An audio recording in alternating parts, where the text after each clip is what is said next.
ನಾಯಕಣ್ಣ, ಇವ್ರು ಹೇಳ್ತಾ ಇರೋದು ನಿಜನಾ? ಗೌತಮ್ ನಿಮ್ಮ ಮಗನೇ ಅಲ್ವಾ? ಖಂಡಿತ ಅಲ್ಲ.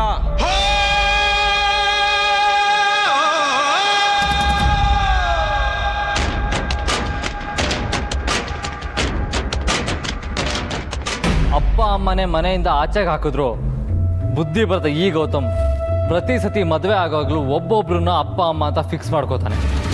ವಿನಾಯಕ್ ಅವರು ಅಪ್ಪಂಗೆ ಮೊದಲೇ ಪರಿಚಯ. ಅವರು ಬ್ಯಾಂಕಲ್ಲಿ ಕೆಲಸ ಮಾಡ್ತಿದ್ರು. ಅಂಥವ್ರು ಇವನ್ ಜೊತೆ ದುಡ್ಡು ಅಮೂಲ್ಯ, ದುಡ್ಡಿನ ಅವಶ್ಯಕತೆ ನೀತಿ ನೈತಿಕತೆಗಿಂತ ದೊಡ್ಡದು ಅನ್ನಿಸ್ದಾಗ ಜನ ಮೌಲ್ಯಗಳನ್ನ ಮರ್ತು ಹೋಗ್ಬಿಡ್ತಾರೆ. ಹಾಗಂದ್ರೆ ಇವರೆಲ್ಲ ಸುಳ್ಳೇನಾ? ಖಂಡಿತ ಸುಳ್ಳೆ. ಎಲ್ಲರೂ ಬಾಡಿಗೆ ಆರ್ಟಿಸ್ಟ್. ಮೋಸ್ಟ್ ಆಫ್ ದೆಮ್ ದಿನಗೂಲಿ ಕೆಲಸ ಮಾಡೋರು.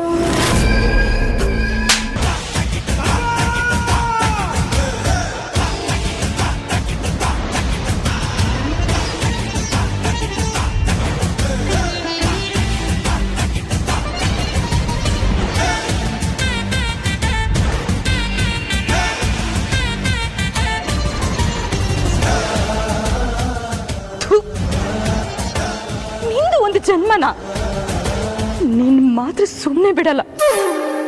ಅದು ಎಷ್ಟೇ ದಿನ ಆಗ್ಲಿ, ಅದಕ್ಕೆ ಎಷ್ಟೇ ಕಷ್ಟ ಬರ್ಲಿ, ನೀ ಶಾಶ್ವತವಾಗಿ ಕಂಬಿ ಎಣಿಸೋ ತರ ಮಾಡೇ ಮಾಡ್ತೀನಿ.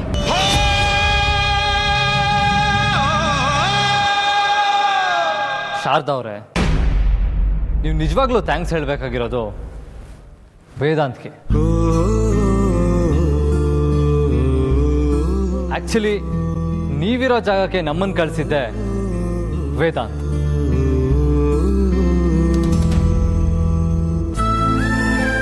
ಹೆಣ್ಮಕ್ಳ ಜೀವನ ಹಾಳಾಗ್ತಿದೆ ಅಂದಾಗ ಅದನ್ನ ತಡಿಯಕ್ ಮುಂದೆ ಬರೋ ವೇದಾಂತ್ ಅಂತವ್ರು ಇರೋವಾಗ ಹೆಣ್ಮಕ್ಳಿಗೆ ಯಾವತ್ತೂ ಅನ್ಯಾಯ ಆಗೋದಿಲ್ಲ.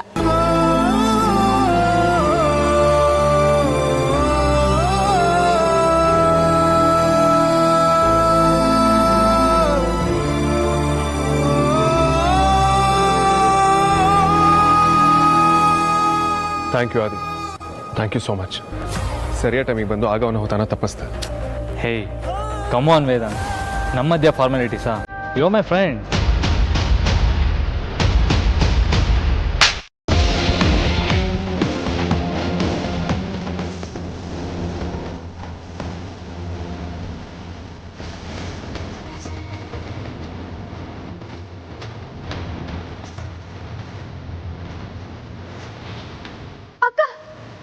ಏನ್ ಮಾಡ್ತಿದ್ಯ ಅಕ್ಕ?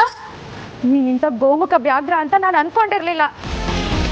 ನಿನ್ ಬಣ್ಣ ಏನು ಅಂತ ಗೊತ್ತಾದ್ಮೇಲೆ ನಾವು ನಿನ್ನ ಮುಂಚೆ ಅಷ್ಟೊಂದು ನಂಬಿದ್ವಲ್ಲ ಅಂತ ನೆನೆಸ್ಕೊಂಡ್ರೆ ಅಸಹ್ಯ ಆಗ್ತಿದೆ. ಮೋಸಗಾರ ನೀನು.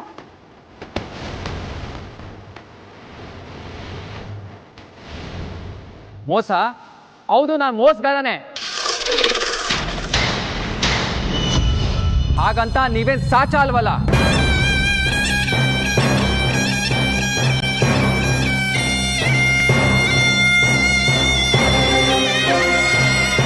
ನೀವು ನಿಮ್ಮ ಅಪ್ಪ ಅಮ್ಮಂಗೆ ಮಾಡ್ತಿರೋದು ಕೂಡ ದ್ರೋಹನೇ ಅಲ್ವಾ?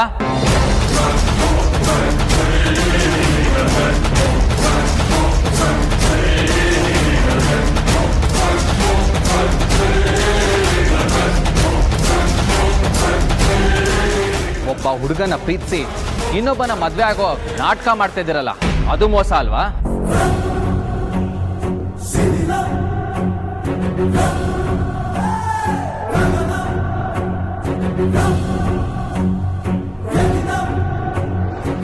ಅದಕ್ಕೆ ದ್ರೋಹನಲ್ವಾ?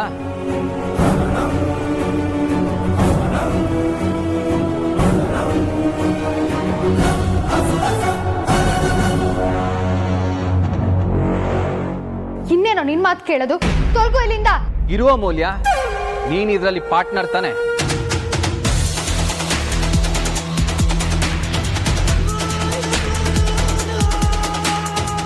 ನನ್ನ ಇಲ್ಲಿಂದ ಓಡಿಸ್ಬಿಟ್ರೆ ನಿಮ್ಮ ನಾಟಕನೇ ನಿಜ ಮಾಡಕ್ಕೆ ಅಂತನಾ?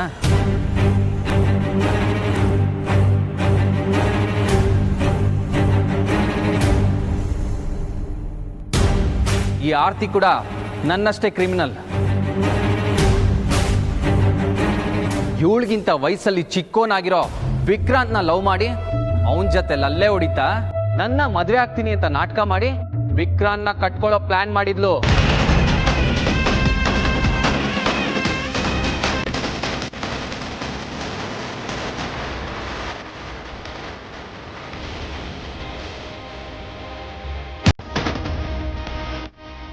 ಅದಕ್ಕೆ ವೇದಾಂತ್ ನನ್ನಿಂದ ಬಿದ್ದಿತ್ತು.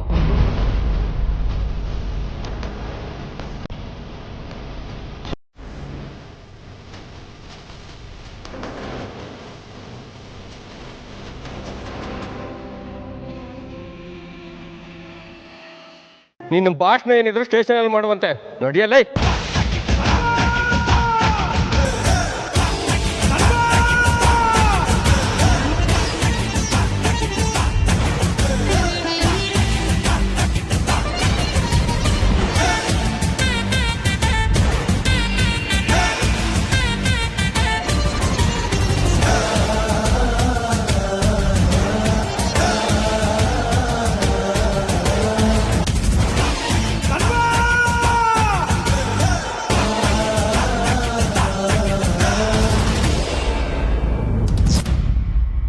ವೇದಾಂತ್, ನಾವೇನು ಹೊಡ್ತೀವಿ. ಪಾರ್ವತಿ, ಹೊರಡೋಣ. ಸರಿ ದೊಡ್ಡಯಜಮಾನ್ರೆ. ವೇದಾಂತ್ ಅವರೇ, ನಾವಿನ್ನು ಹೊರಡ್ತೀವಿ. ಅಮ್ಮೋ,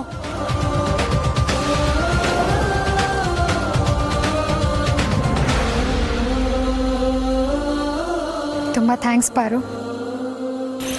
ನಾವಿನ್ನು ಹೊರಡ್ತೀವಿ.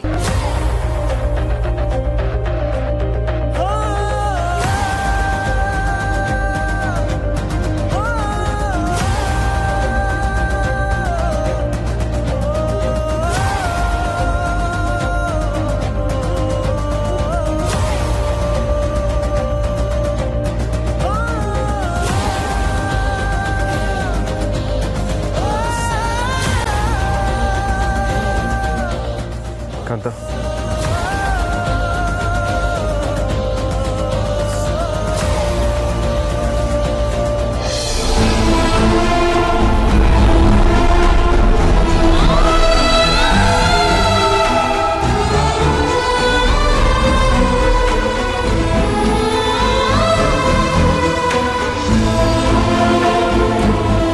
ಆರ್ತಿ, ಆ ಗೌತಮ್ ಹೋಗೋವಾಗ ಏನೇನೋ ಹೇಳಿ ಹೋದ, ಅದು ನಿಜನಾ? ಏನು ಮಾತಾಡದೆ ಮೂಗ್ ಬಸ್ವಿ ಥರ ನಿಂತಿದ್ಯಾ ಅಂದ್ರೆ?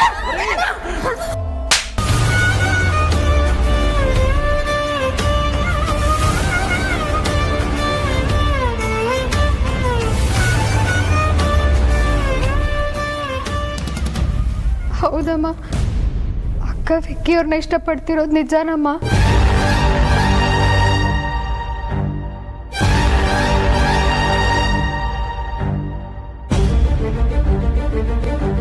ಅವರಿಬ್ರು ತುಂಬ ಅಂದ್ರೆ ತುಂಬ ಪ್ರೀತಿಸ್ತಿದಾರಮ್ಮ.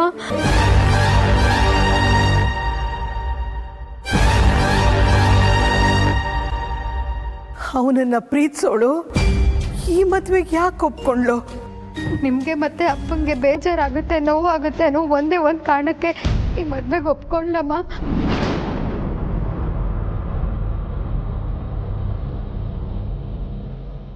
ಅದರಿಂದಾಗೆ ವಿಕ್ಕಿ ಅವ್ರು ಸೂಸೈಡ್ ಅಟೆಂಪ್ಟ್ ಮಾಡಿದ್ದು.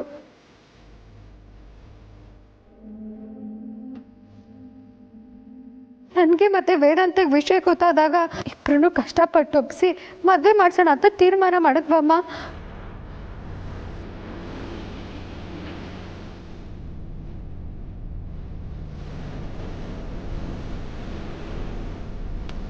ಹುಡುಗಾಟ ಆಡ್ತಿದ್ರಾಮು.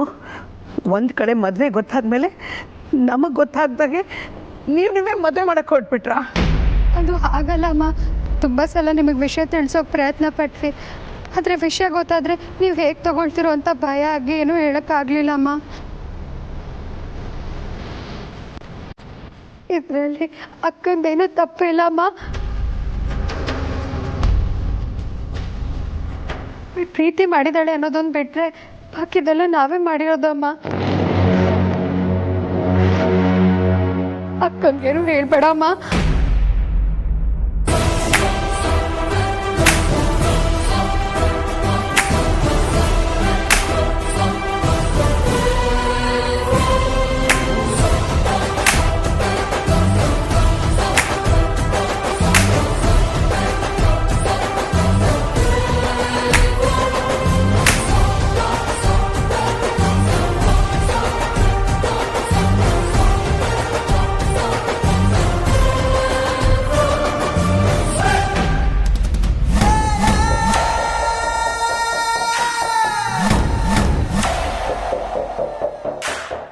ಸರಿಯಾಗಿ ಹೇಳಿ, ನಿನ್ನಕ್ಕ ನನ್ನ ಮಗನ್ನ ಲವ್ ಮಾಡ್ತಿದ್ದೇನೆ ಅಂತ ಗೊತ್ತಿದ್ದು ನನ್ನ ಮೇಲೆ ಕೈ ಮಾಡಿದೆಯಲ್ಲ.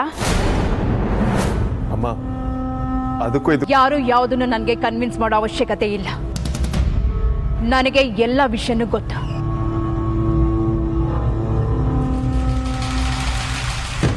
ಈ ಭಿಕಾರಿಗಳು ನನ್ನ ಮಗನ್ನ ಬುಟ್ಟಿಗೆ ಹಾಕೊಂಡು ಕೋಟ್ಯಾಧಿಪತಿಗಳಾಗಬೇಕು ಅಂತ ಅನ್ಕೊಂಡಿದ್ರೆ ನಾನು ಅದಕ್ಕೆ ಅವಕಾಶ ಮಾಡಿಕೊಡಲ್ಲ. ಅದು ಯಾವತ್ತೂ ಸಾಧ್ಯನೂ ಇಲ್ಲ.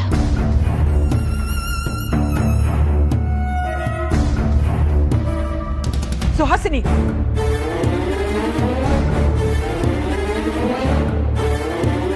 ಅವತ್ತು ನಿನ್ನ ಅಕ್ಕನ ಮನೇಲಿ ಏನು ಹೇಳ್ದೆ? ಓ, ಮರ್ತು ಹೋಗಿರ್ಬೇಕು. ನೆನಪು ಮಾಡ್ಕೊ.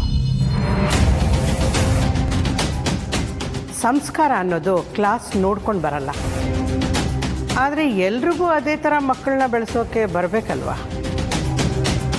ಬೆಳೆಸೋದ್ರ ಮೇಲೆ ಬರುತ್ತೆ. ನನ್ನ ಮಕ್ಕಳು ನಾನು ಹಾಕಿರೋ ಗೆರೆನ ದಾಟಲ್ಲ. ನನ್ನ ಮಕ್ಕಳು ನಾನು ಹಾಕಿರೋ ಗೆರೆನ ದಾಟಲ್ಲ.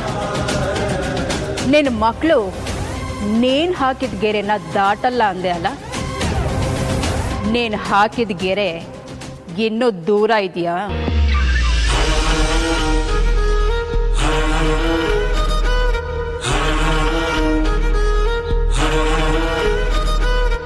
ಆಮೇಲೆ ಏನಂದೆ? ಹಾ, ಸಂಸ್ಕಾರ. ಮಾತು ಉಪದೇಶ ಆಡಕ್ ಚಂದನೆ ಹೊರತು ನಡ್ಕೊಳಕ್ಕಲ್ಲ.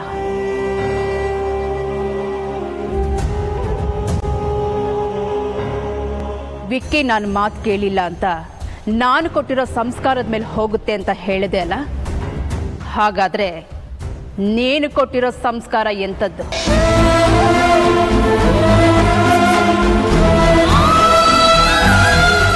ಯಾವತ್ತು ಗಾಜಿನ ಮನೇಲಿ ಇರೋರು ಹೆಂಚಿನ ಮನೆಗೆ ಕಲ್ಲು ಹೊಡಿಯಕ್ಕೆ ಹೋಗ್ಬಾರ್ದು.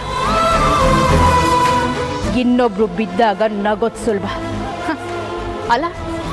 ನಿನ್ನ ಮಕ್ಕಳು ಗ್ಯಾಂಗ್ಗೆ ಹದಗೆಟ್ಟು ಹೋಗಿದೆ.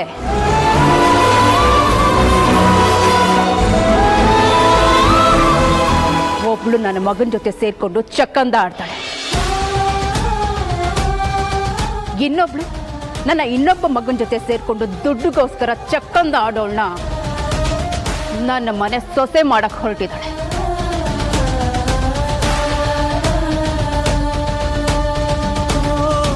ಎಲ್ಲರೂ ಸೇರಿ ಚೆನ್ನಾಗಿ ಡ್ರಾಮಾ ಆಡ್ತೀರ.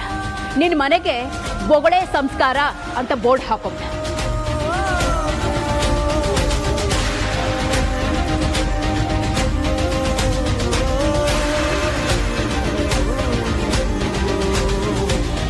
ಅಮ್ಮ ಪ್ಲೀಸ್, ಹೀಗೆಲ್ಲ ಮಾತಾಡಬೇಡಿ.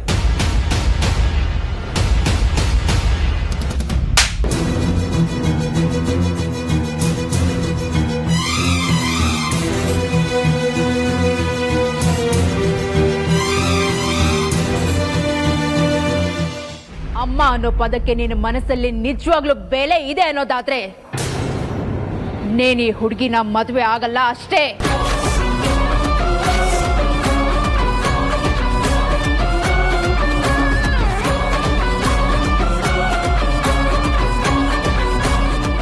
ಏ ಪರಿಮಳ, ನೀನು ಮಕ್ಕಳೆಲ್ಲ ದುಡ್ಡಿನ ಪಿಶಾಚಿಗಳು. ನನ್ನ ಮಕ್ಕಳಿಂದ ದೂರ ಇದ್ದರೆ ನಿಮಗೆ ಒಳ್ಳೇದು. ಮಾತಾಡೋ ಅವಕಾಶ ಎಲ್ರಿಗೂ ಸಿಗುತ್ತೆ, ಆದರೆ ಕೊಟ್ಟಿದ್ದನ್ನ ಮುಟ್ಟು ನೋಡ್ಕೊಳ್ಳೋ ಥರ ವಾಪಸ್ ಕೊಡೋ ಚಾನ್ಸು ನನ್ನಂತೊಳಗೆ ಮಾತ್ರ ಸಿಗತ್ತೆ. ನಿನ್ನ ಜಾಗದಲ್ಲಿ ನಾನೇನಾದರೂ ಇದ್ದಿದ್ರೆ ಎಷ್ಟೊತ್ತಿಗೆ ಕೆರೆನೋ ಬಾವಿನೋ ನೋಡ್ಕೊಳ್ತಿದ್ದೆ.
ಎಲ್ಲ ಈ ಕಡೆ ಬನ್ನಿ ಬನ್ನಿ, ಏನಾಗಲ್ಲ ಬನ್ನಿ.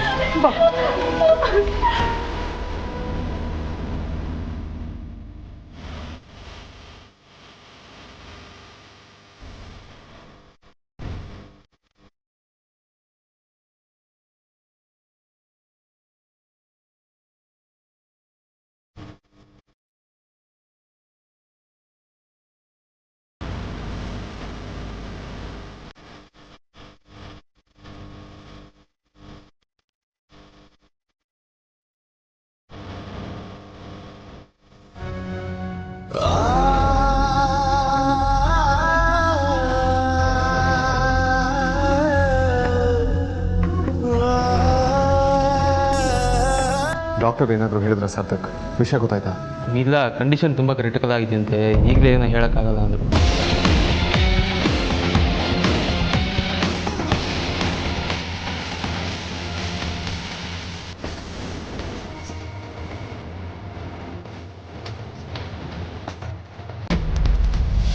ನಾವೆಲ್ಲ ನಿಮ್ಮ ಜೊತೆಗಿದ್ದೀವಿ ಮವ, ಧೈರ್ಯ ಕಳ್ಕೊಳ್ಬೇಡಿ, ಅತ್ತೆಗೇನು ಆಗಲ್ಲ.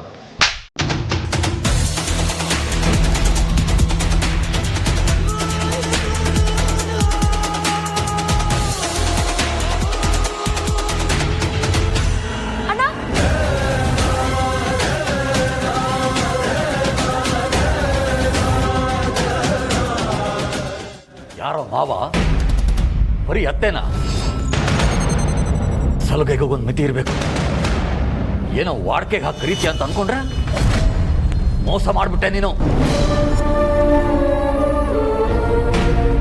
ನನ್ನ ಹೆಂಡತಿ ಈ ಪರಿಸ್ಥಿತಿಗೆ ಬರೋದಕ್ಕೆ ಕಾರಣ ನೀನು, ನಿಮ್ಮಮ್ಮ, ನಿಮ್ಮ ಕುಟುಂಬ. ನನ್ನ ಕಣ್ಣೆದುರುಗಡೆ ನಿಲ್ಬೇಡ, ತೊಲಗು.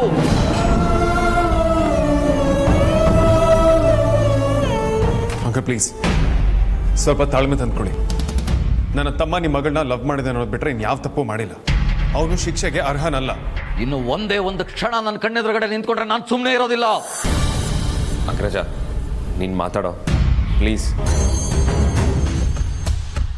ನಾವೀಗ ಏನು ಹೇಳಿದ್ರೆ ಇವ್ರಿಗೆ ಅರ್ಥ ಆಗೋದಿಲ್ಲ ವಿಕ್ರಾಂತ್. ಬಾ.